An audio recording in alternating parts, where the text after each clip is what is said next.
What is going on, guys? My name's Brian and welcome back to the Game Shower, where we like to shower you with Square Enix news, leaks, and rumors. And in today's video, we're going to be talking about Tetsuya Nomura's interview, which was featured on the latest issue of Famitsu, and all the new info he had to share with us about Final Fantasy VII Remake. If you're new here, follow me on social media and don't forget to subscribe to the channel. Click on the bell to get notifications when I upload, and let's get on with the video.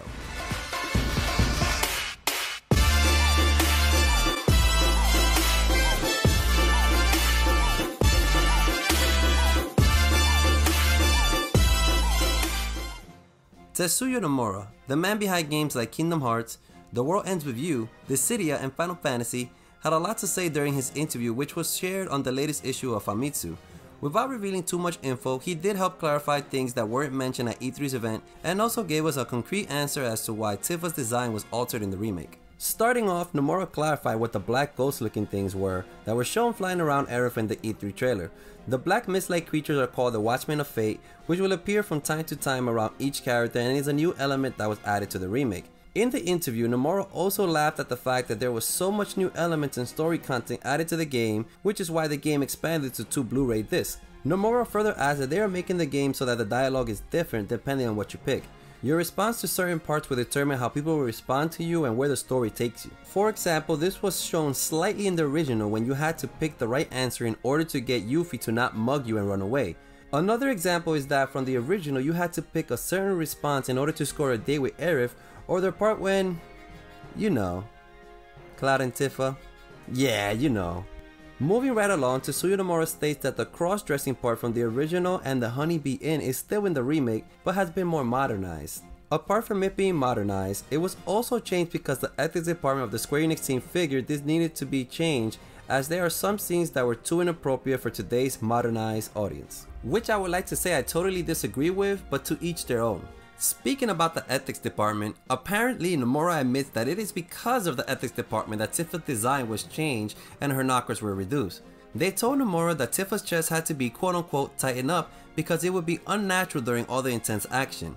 If you recall from my previous video where I explained why I believe Tifa was censored, my explanation was right on the dot. I'll link that video in the card that will appear on the top right of this video. Nomura wanted Tifa to have an athletic look where you could see her abs while keeping her true to the original design of having her white top with short black skirt and red boots. Because of the ethics department, they had to add the black undershirt, which appears to be a sports bra, in order to restrict the movement of her breasts. So this whole time, this was done to please the ethics department, and that's fine with me, but if you look online, a lot of people are pissed, and even though I'm fine with Tifa's remake design, I can also understand why people who love her original design are upset. But it looks like we can't expect any changes to come to Tifa when it comes to her breast size. You're going to have to just get used to it or accept the fact that Square Enix has no plans of changing it due to the team's ethics department.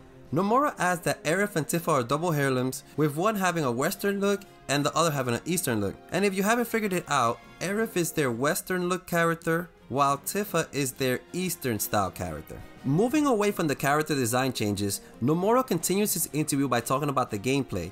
He clarifies that the remake is really a game that anyone can enjoy because there's so many different ways and shortcuts that you can use during the battles. When you open the command menu, time slows down a bit and gives you time to select the command you want to choose next, and you also have the chance to change between characters, giving you different playstyles and different advantages to certain enemies depending on the character you're controlling or commanding.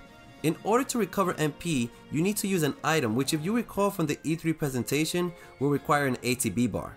To finish off his interview, he states that they added new enemies as well due to the new areas created in the remake to compensate for all the new level designs in the reimagined Midgar. Expect to battle new enemies not seen in the original, and the return of others that we remember from the 1997 Final Fantasy VII. This should be an exciting element for people who played the original because not only do they get to relive the beloved Final Fantasy VII completely remade, but they also get to enjoy some new content as well. But how do you guys feel? Are you guys happy with this news from the director of Final Fantasy VII Remake himself? Let me know in the comment section down below. I can't wait to hear more updates and news on the game, but until then, if you enjoyed this video, please don't forget to hit that like button, and if you haven't already, subscribe to the channel to become a gaming cloud today so that together we can shower everyone with Square Enix news, leaks, and rumors. This has been the Game Shower, where we just shower you with Final Fantasy VII Remake news. Keep being awesome, guys.